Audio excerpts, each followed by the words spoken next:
Hello guys, for today's video, ayan guys, mag-ano tayo ngayon, magbabaros dahil wala na tayong walis, mag-ano tayo guys, para hindi na tayo bumili, nanguha na tayo dito sa ating garden guys, ng dahon ng nyug guys.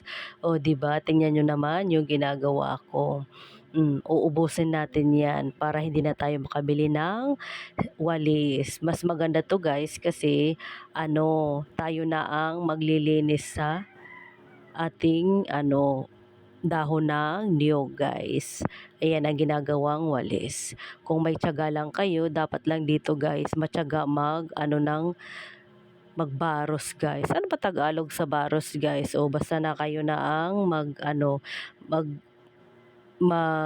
bahala guys. O 'di ba? O tayo magbabaros for today.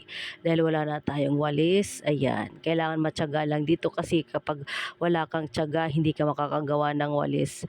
Alam niyo naman guys, yung walis tingting 'di ba? Kailangan marami. O ayan, dinamihan na natin para marami tayong magawa for today. O sino ba dyan guys, yung mga marunong gawa ng